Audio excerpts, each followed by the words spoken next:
Hey, so, what's going on? It's Manny, live from the capsule. Today I am going to speak about um, being quick on your feet. Yesterday I had a client that I had to tattoo, and I had already sent him a design. And I was like, I'm trying to play with these lights, and I got these lights that need to. I don't know if that just ruined it. I can kind of hear it. Maybe. Who knows? Anyways, I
Are you able to hear me now?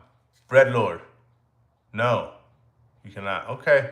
Oh, now you can hear me. Okay, awesome. I'm not 100% sure what was happening there. Earlier this morning, I was having a hard issue um, logging in as well. Like it was, I was trying to go live and it was giving me like a black screen for some reason. I'm not sure about that.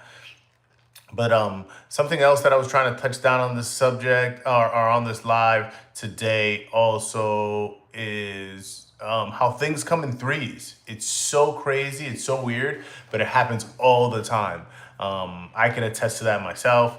Of like, yeah, like I was talking about yesterday, I did a compass rose. I did like a compass, and then with like with some ropes and stuff, right? Um, it ended up not being a rope at the end. It ended up being a chain. But tomorrow, I'm also doing a rope again. Like I'm, for some reason, there'll be a rope intertwined. And then, so what I'm gonna do today is I'm probably gonna be just basically jumping in my sketch pad and drawing a lot of rope, going back and forth, playing with the design, playing with the contours, how it kind of flips on itself. How do those little knots look like when they flip on themselves? How much kink is there? And those are all the things that get me really familiar with the subject. And then I won't have to worry about it tomorrow when I show up to my appointment. If he wants to move it this way, wants to move it that way, wants to make it go around his wrist or anything like that, it'll be relatively easy for me to just draw it on. So prep work is very important when it comes to that. I'm also going to be touching base with him, with my client for tomorrow, and just kind of make sure that we have everything on board. Um, but that's that. I am going to also move this live camera because right where it is right now, I don't feel like you guys can see anything that I'm doing with my hands. Like you'd be able to, if I do this, I guess. Well, that's cool then. Yeah, that's awesome. I I kind of whipped this. Oh, it still works. It still works, dude. Oh, is that? No, it's this one. Oh, it still works, dude. It still works, dude. It still works, dude. It still works, dude. All right. I am a tattoo artist, Bread Lord. That's what I do for a living on my day to day. And then I also like to draw a lot, like to design a lot. Basically, my channel was based off of drawing, prompt drawing, but I'm starting to trying to merge both because I tattoo regularly anyway, so I'm always designing for the tattoo. So trying to kind of merge both, so I'm not like double um, double drawing, double stress, double pressure, trying to draw for my YouTube and trying to draw for my tattooing and just kind of merge them. It is stressful to give someone a tattoo. It's always stressful. It's like I'm doing like little surgeries on people, basically. You know what I mean? I am putting something on them for life. I've been doing it over 10 years. So, until this day still. But one way to kind of get over that is to be confident in what you're doing, study. So when the situation presents itself, you're ready. But yeah, it's definitely one of those things that pushes you, teaches you, and keeps you humble for the most part. And there are a lot of people in the industry that also it builds their ego crazy because you understand as a tattooer that once you get really, really good, um, it's really like holding a gold medal that nobody else can see because it's really difficult to get really good. You have to do it for many years, and you have to be okay with getting kicked in the nuts every so often. All right. So, Bread Lord, let me go ahead and do some just line drawing over here on this pencil and paper. And yeah, bang. Let me turn these fools off, man, because they've been begging to get recharged. But,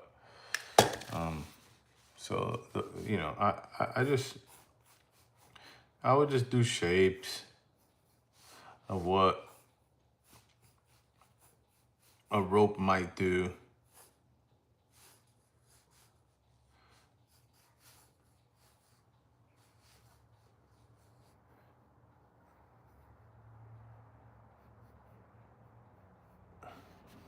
you think like, oh, what are you doing, man? You're just wasting time, player. Well, not really. Because I'm envisioning this, and then I'll know that I'll have to, you know, almost pull a line right beside it, right? Because the rope is only so wide, and that's why like these are the things that man, I'm gonna draw it on, but man, would I prefer to use a stencil? I'd prefer to use a stencil 110% because you know, it should be exact. Do you know what I mean? Even though a rope is not exact, it's a tattoo and it's on the skin forever. And if there's some imperfections in it, you know, the majority of people are not even gonna catch on with it. But man, sometimes that small imperfection that tattoo has is what ruins it for that person. So I try to make everything as exact as possible.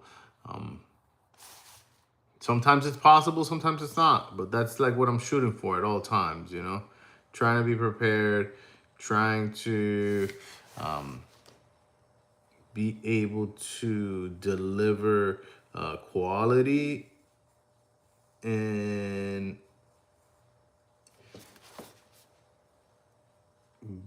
basically, you know, in a good amount of time. What I'm trying to say, you know, because that's another thing that I tell people all the time. It's like, you know, you have to realize that you're doing this on people. Okay, so with that being said, because you're doing this on people,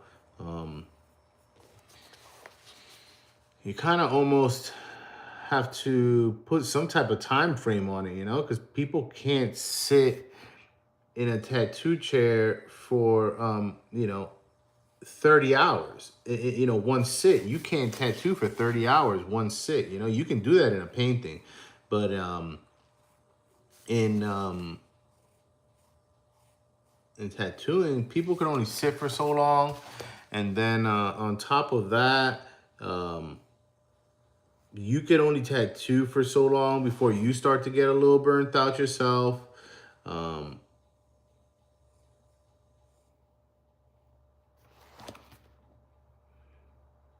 and I can kind of see how, even though this is hyper repetitive,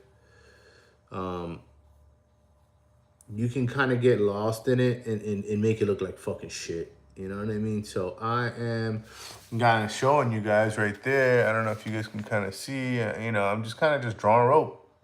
Just drawing a little bit of rope. That rope be dope. I mean, that rope be dope. You know, and then I'll do a little, you know, I'll do a little bit of rope drawing. And then on top of that, I'm going to see if I can get on a tutorial. And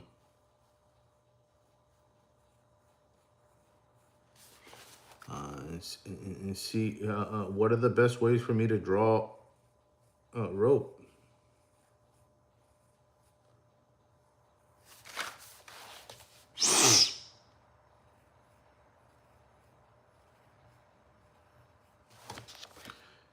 I like the way this one came out. This one's pretty cool.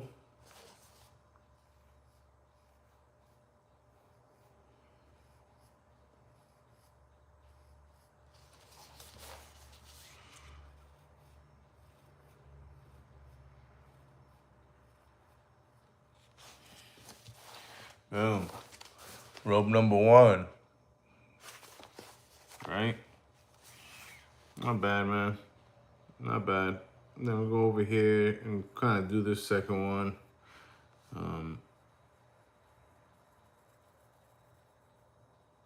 And like I said, kind of gotta be with it. Kind of gotta be with it.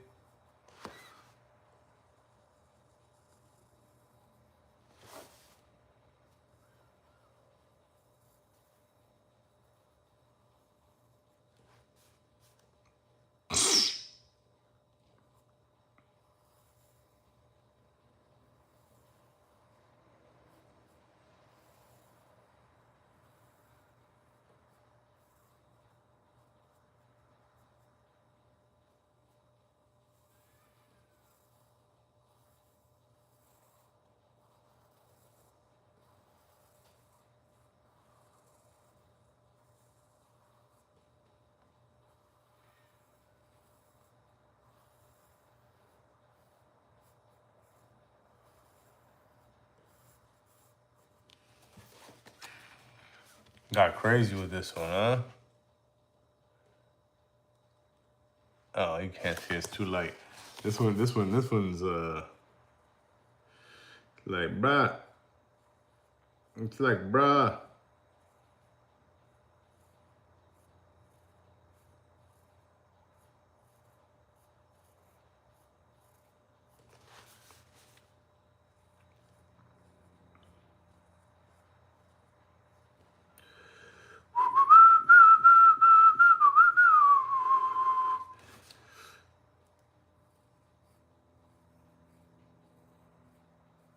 Guys, so this is just basically what I was talking about. What's the longest time it took you to give someone a tattoo? What is the longest that it's ever given me, taken me to? I've done big tattoos. So I've done full back pieces, like your back from shoulder to um, waist. I've done full sleeves, full chest panels. So very big, but most people, I'm gonna go ahead and say most people, you're talking about 6 or 7 hours, 6 or 7 hours of tattooing. Most people are pretty much done. It's a full day's tattoo. You could possibly get like one chest panel done. So maybe this could possibly be done in one day. You know what I mean? Like this couldn't be done in a day. All of those scales on that dragon and all this wind and all of that. And that was like 3 or 4 times that I sat to get a tattoo. Um, so we're talking about 20, 30 hours. I've done a big back. I did a big back in 2 days back to back. 8 hours and 8 hours, 16 hours back to back and knocked out like a big back piece. One day I'll have to put that on here and let you guys check that out. You guys can follow me on Instagram. My Instagram handle is at Art by Manny. So ARTBYMANNY. And on there, you'll be able to see a lot of the work that I already do, you know? It's pretty cool. I'm getting to that point where I'm starting to feel like I'm like I'm doing something. Which is crazy because the goalpost is always moving, guys. The goalpost is always moving.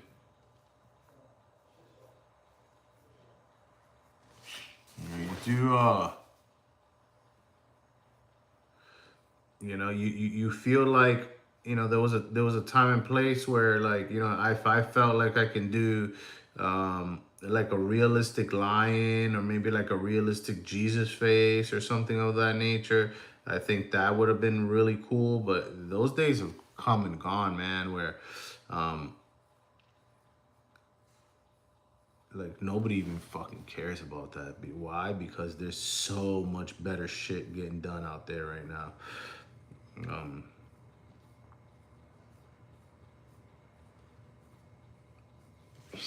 And I don't know if it's sad. People say like, "Oh, it's sad that you're never gonna really be happy." Like, I don't know, man. It kind of gives you something to chase. Once you got nothing to chase, like what else is there? And along with it comes finance. The better you get, the less people that can do what you do, the more demand you have, the more rewarding your work is, and the more you get paid for it. So it's like a all around plus, plus, plus, plus, plus. There is no like wrong or bad thing about, getting good at what it is that you do, and that happens in every field, and not just in tattooing. Any field that you're in, if you can separate yourself from the pack, that's going to be your friend. That's going to be what you want. You don't want to be doing the same thing that everybody else is doing. And it sounds super egotistical and it sounds like, mucho machismo and all that. But you know what, man? We're in an environment right now, ladies and gentlemen, where like it's eat or be eaten. That I'm making this video right now in 2025, tail end of 2025, and everybody that has been around in this industry for over 10 years will tell you that things are changing very, very fast. And we are, as far as tattooers, artists, service industry people, for the most part, are almost like the dumbed down version of society, where there isn't like a whole bunch of schooling. There isn't, and even though there is for me, I personally put myself through schooling, training, certifications. I'm constantly learning. I'm constantly reading. But most people are not, that are doing that type of work, and hence we are the smallest of the industries when it comes to finance. So you think of like the tech industry, the automotive industry, the solar industry, um, uh, you know uh, electricity, connectivity, healthcare, stuff like that. We're of the smaller of the industries, so hence we get affected last, because of the profit margins. The profit margin that they're going to make on us is a lot less than what they're going to make on a hospital, or what they're going to make taking an architect's job. Firing, and if you have a firm of architects, who do you want to fire first? If you're talking about monetization and profits, who do you want to fire first? Do you want to fire the guy that cleans the office that you pay, what, $20 an hour? Or do you want to fire the architect that you're paying, $300,000 a year? Those are the guys that they're gunning for, especially now with all this artificial intelligence and stuff. Those high earning jobs that you work your way up to get in this position, and then once you got in this position you wore that badge for life, and like you've got money now. Though that particular way of society is weaning off, and because of that, we are a survival species, where there's a reason why we can survive in Antarctica and we can survive in the Amazon forest, because we're very adaptable. So because we're very adaptable, I feel like right now, you're finding a lot of people that are, they have enough residual where they're not worried about it in that sense. But what I can tell you is that soon enough, when people really start to feel their ribs touching, and or are getting put in situations that they thought they would never come across, that's going to make a lot of people jump higher than they've ever jumped. It's going to make people run faster than they've ever ran. People are really going to be getting ingenious in trying to find ways to bring back the old life, which is going to be hard to do. It's going to be hard to do, and because of that, I always tell people, it's like, think about if it was you. Think about, people are like, yeah, man, but I'm good. You know what I mean? I'm in that camp myself right now, where like I see a lot of people. I see a lot of people in my industry, particularly, complaining that things are slow, things are not what they used to be. I'm not getting, a lot of these great tattooers 3, 4, 5 years ago were booked for a year in advance. There was a time where I was like getting really heavily tattooed, and there was tattooers that I was not able to sit with. Their books were so full that they were just not taking any new clients at all. They were taking no one. Very few and far in between, man. Like back then, out of every 10 tattooers that I wanted to get tattooed by, there was 7 of them that were like that were just like unattainable. Like, or you have to wait 3 fucking years and pay crazy amounts of money. And then, that's few and far in between now. You might find an artist that's booked out for a month, but he's not going to tell you that he's not going to take your project on. Those things are not happening anymore. Why? Because there's been fine artists and digital artists that were fucking phenomenal, great work. And now guess what they do? They tattoo. Why? Because there's no digital work. Why? Because there's no sign work. So they're coming to the field that they know that there's people doing. So it's going to level the playing field. But I love that. Keeps the competition, keeps everyone honest. Competition being stiff keeps everyone working, keeps everyone with a purpose on. It's really truly, you couldn't ask for a better situation. You couldn't ask for a better situation. But yeah, here, so thinking on your feet, drawing ropes. That was what today's live was about, drawing ropes. So a lot of shapes, if you guys noticed, look, I just kind of just drew a line that was kind of crazy, blah, blah, blah, and then I made it a rope. I pulled a line right next to it, and then I put in all of those little bundles, okay, that kind of make that rope. I'm gonna do one more, all right, just to kind of put us over that 30-minute mark.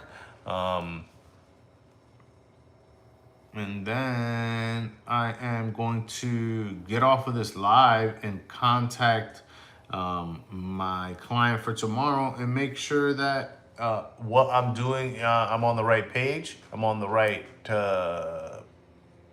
path. So I'm not overdoing, underdoing, or kind of setting up for something that may or may not happen.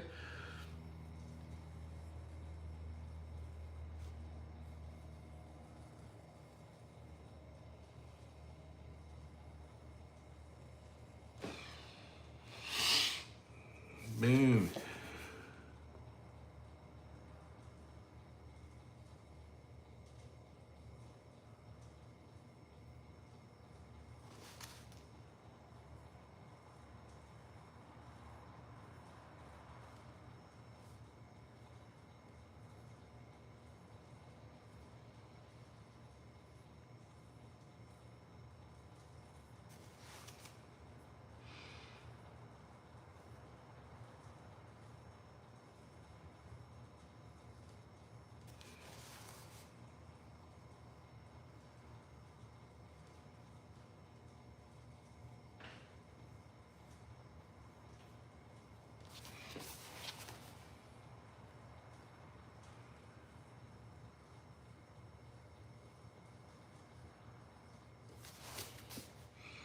So it's the ropey dope, baby. That's funny, right? It's the ropey dope. Dang, I cannot sit for, yeah, bread lord. Hey, it really takes a special type of person, man, to do it for six, 7 hours. But you know what, man? At the end of the day, dude, it's like, it's one of those things, brother, where it's like, if you really want it, this is kind of how you get it done. You know, if you really want it, this is how you kind of get it done. And for like young people getting tattooed, for all those 16, 17, 18, 19, 20-year-olds that are really young in the game and haven't really gone through anything, and I'm not saying all 16, 17, 18-year-olds don't go through anything, because there's plenty of them that have been through. At 18 years old, please, man, don't pull up the rap sheet. But it's a really good lesson. It's a really good lesson in this, that what you want doesn't come free. You got to pay for that. And on top of you paying for it monetarily, you have to pay for it with pain and sacrifice. You're going to sit and you're going to take pain and sacrifice and sit there and take it to get what you want. And on top of that, you got to put trust in the person that's giving you the tattoo. So there's a lot of life lessons in there. There's a lot of life lessons. A, shit costs. You're not going to get this for free. B, you're going to have to sacrifice. It's going to be a little bit of pain. It's going to be a little bit of discomfort that you're going to have to go through to get what you want. C, sometimes you can build it. You can shine it. You can clean it. You can present it. But up to there. After that, you have to trust that the person that's seeing it is going to appreciate it. The person that's going to experience it is going to like it. And the person that puts their back up against it thinks it's clean enough. That's not for you to decide. That's for the other person, the receiver, the implier, the person that may deliver that service. It goes in your cook, it goes in your seamstress or your tailor, it goes into the person that cuts your hair, builds your home. You can give them as many instructions as you like. You can try to put all the pillars in place if you want.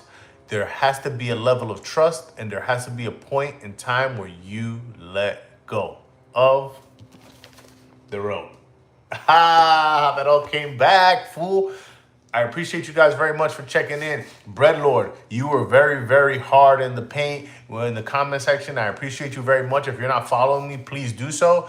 Drop any messages, comments, or questions in the chats, and or you can direct message me. I have no issues with answering you. Anyway, thank you again. I'm gonna finish this rope. And then I'm going on to my day, man. I'm gonna after this I'm gonna go and I'm gonna take some pre-workout, and then I'm gonna go to the gym, go to the sauna and all that good stuff, man. Try to get my physical in order. You know, I get my mental in order with my drawing and stuff like that. But bang, man, I appreciate you guys very much. Thank you so much. Okay, have a great one.